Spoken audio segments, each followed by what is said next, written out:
নমস্কাৰ, এই মুহূৰ্তত কৰ্মচাৰীসকলৰ কাৰণে তিনিটা অতি গুৰুত্বপূৰ্ণ খবৰ আপোনালোকলৈ আগবঢ়াবলৈ লৈছোঁ।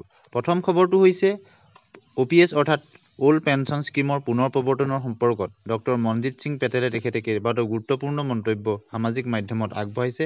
আপোনালোকে স্ক্ৰীণত নিশ্চয় দেখিছে।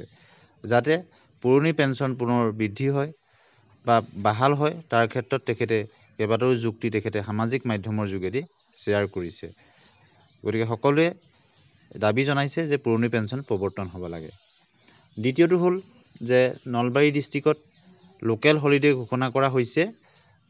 বৰ্তমান নলবাৰী জিলাত বাহাল থকা ৰাস মহোৎসৱ উদযাপন উপলক্ষে আগন্তুক সোমবাৰ দিনটো অৰ্থাৎ 25 নৱেম্বৰ 2024 তাৰিখে নলবাৰী জিলা প্ৰশাসনৰ তৰফৰ পৰা স্থানীয় বন্ধৰ দিন হিচাপে ঘোষণা কৰা হৈছে। আৰু লগতে যিখন জাননী সেই জাননীখনো গাঁঠি দিয়া হৈছে। আপোনালোকে এইখন স্ক্ৰীণত নিশ্চয় দেখিছে। অৰ্থাৎ নলবাৰী ৰাস মহোৎসৱৰ উপলক্ষে 25 নৱেম্বৰ তাৰিখটো নলবাৰী জিলা প্ৰশাসনে তেওঁলোকে স্থানীয় বন্ধৰ দিন হিচাপে ঘোষণা কৰিছে। আপোনালোকে নিশ্চয় জানে যে নলবাৰীত ৰাস মহোৎসৱ চলি আছে, তাৰ ক্ষেত্ৰতে এই ঘোষণাটো প্ৰদান কৰিছে। ইয়াৰ পিছতে হ'ল যে কৰ্মচাৰী আৰু পেঞ্চনাৰৰ কাৰণে অতি গুৰুত্বপূৰ্ণ খবৰ। ছেপ্টেম্বৰ মাহৰ যিটো কনজিউমাৰ প্ৰাইচ ইণ্ডেক্স প্ৰকাশ পাইছে, সেই অনুযায়ী 0.7 সূচকাংক বৃদ্ধি পাইছে আৰু সেই হিচাপত 143.3 হৈছেগৈ ফেক্টৰ।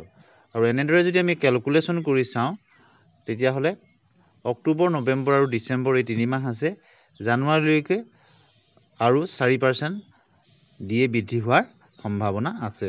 এতিয়া যদি আমি কেলকুলেটৰটো চাওঁ কিমান বৃদ্ধি হ'ব, আপোনালোকে নিশ্চয় দেখিছে 143.3 বৰ্তমান হিচাপত 54.49 হৈছেগৈ। যিহেতু বৰ্তমান 53% দিয়ে আমি পাই আছোঁ, গতিকে ডিচেম্বৰ, জানুৱাৰীলৈকে আৰু 4% বৃদ্ধি হোৱাৰ সম্ভাৱনা আছে।